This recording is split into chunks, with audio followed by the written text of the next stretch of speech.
Hello everybody, it's Colin with the Knox County Fire Bureau, and in part 2 of our series on home heating, we're going to be visiting with some technicians from Tennessee Fireplace and Chimney who are going to tell us some of the tips homeowners can do to make sure that they are keeping up with the preventive maintenance on their fireplaces, and offer some tips as to when you need to call in a licensed chimney sweep to make sure that your fireplace is going to be burning safely during the cold months of the year.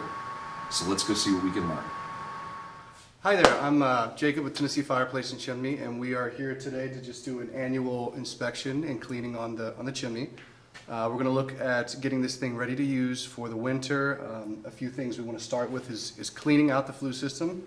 That'll allow us to then send the camera through to look for any defects or hazards within the chimney, just to prevent things like flue fires, poor performance, bad odors in the home. The whole process should take about an hour to an hour and a half, at the end of which we will have a digital report with all the findings in it. So there are a few things homeowners can expect to do to cut down on risk with the fireplace, things that you don't have to have a professional do. Things like storing your wood properly, making sure they're not getting wet throughout the year, they're up off the ground, they're covered. When it comes to the fire box here, if you've got an excessive amount of ash or any debris you need to get out, make sure to store that in a metal bucket, something that's heat resistant, something you know can withhold all that stuff. At that certain point, it's probably good to have a professional come in to take the rest of the work from there, clean it, scan it, and then we take the rest of the responsibility for that. So that's where we kind of step in, and that's where the line is for sort of the homeowner to get involved in some of this stuff. So there's certain things you can do on your end, but we take it from there. So there's a few things that homeowners want to be aware of and to keep an eye out for. Things like odors in the home from the fireplace. It's never normal to smell a burnt or creosote odor in the home. If that is something that's an ongoing issue every season, you certainly need to have the chimney professionally inspected, cleaned to see the source of that odor. A lot of that stuff, especially wood burning byproducts and creosote, there are carcinogenic elements in that stuff. So one, we want to clean it out, and two, we want to make sure your family's not breathing that stuff in. Another thing homeowners want to be aware of is if you ever feel cold air coming from the actual fireplace, that's not normal. There's a pressure stack in the house it's a delicate balance. So if we do see that there's something in the home pulling air from the chimney, we certainly need to address that before you start trying to use that actual fireplace, because that could then turn into smoke rolling into the home. We certainly don't want to have that.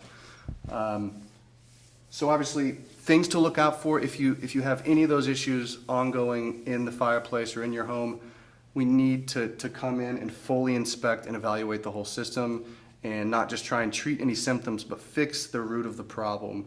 We're gonna achieve something like that by scanning the whole system with a camera.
So we're going to perform the camera inspection now of the flue system. So we're going to send our camera through. It's first going to enter into the smoke chamber. So that's what we're going to see now. And we're just gonna pay attention to our monitor here, and then we'll get a 360 view of this whole space by rotating this lens on the camera. So we're going to look closely at this area because this is going to get the hottest out of the whole chimney. It's right above the flames.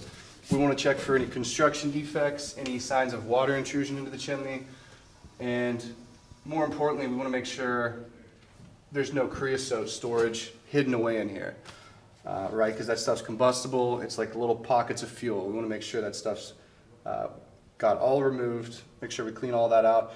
And what we're kind of seeing here is some cored brick in this smoke chamber. Essentially, this smoke chamber is like a big upside down funnel of brick that sort of staircases down. And this one is partially incomplete. So ideally, you know, in new construction, you would more likely see them stucco this whole area smooth like a big funnel. Instead, we've got more of a staircase with a lot of little voids and holes with the cores in these brick. So it may be really turbulent when we're burning that fire.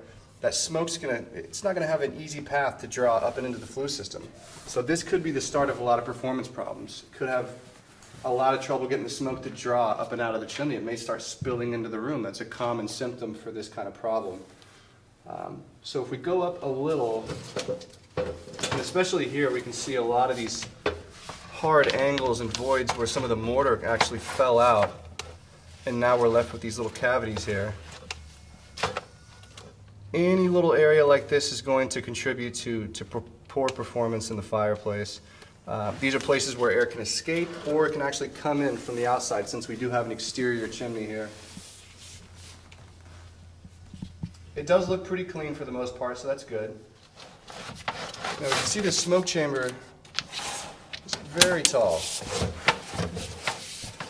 The actual building code for this would be a smoke chamber that doesn't exceed in height what the width of our fireplace opening is. And this width, I believe, is somewhere around 35 inches. So I think we've well exceeded that, and we're still going with the smoke chamber. So it's a little taller than what it should be.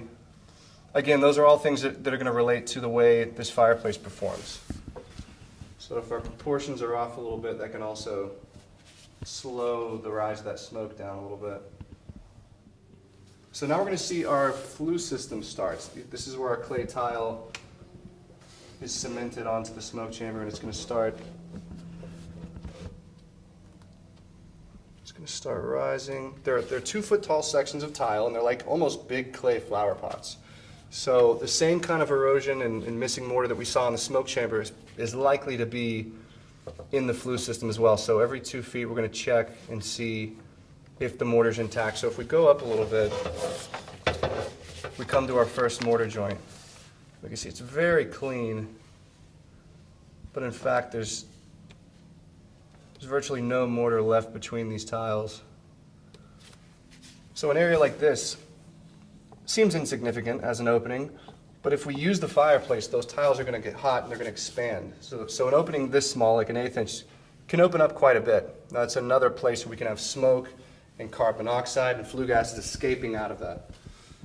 Further putting us at risk for a flue fire, putting us at risk to have creosote storing up in places that we as the technicians can't come in and clean it out of. So we don't want that stuff storing up in hidden compartments in the chimney. Very little mortar left in this flue system. So this is probably something that we would then want to investigate a little bit on the roof line to see if there is still an active source of water intrusion in this chimney, because as clean as this flue tile is, a lot of this erosion must have happened from water. We should be nearing the top of this chimney now.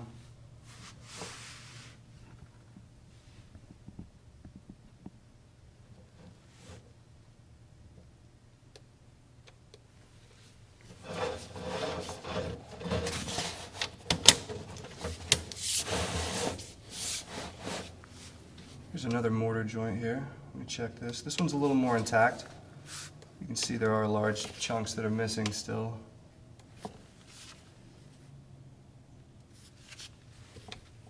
again, here's a few signs of water erosion. Looks like some calcium buildup or efflorescence.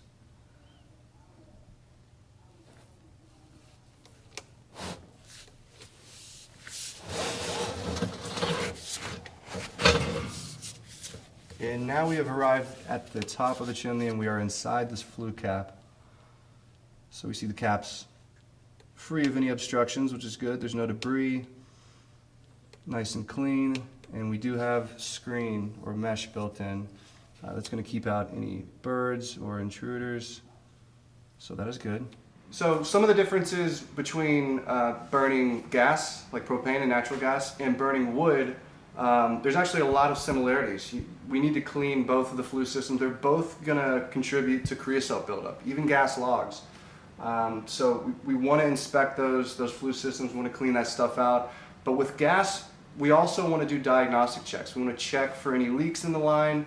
We want to check the manifold pressure, make sure all the pilot assembly and everything is operating safely and like it was designed to.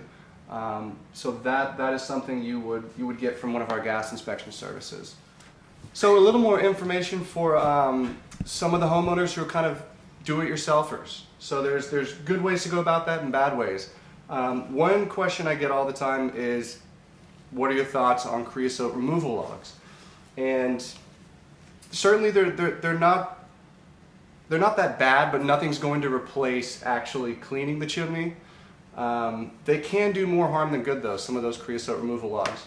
They can give you a false sense of security that you've replaced actually cleaning the chimney, where it's similar to chewing a piece of gum in replacement for brushing your teeth. You know, nothing's going to replace actually removing that creosote from the chimney.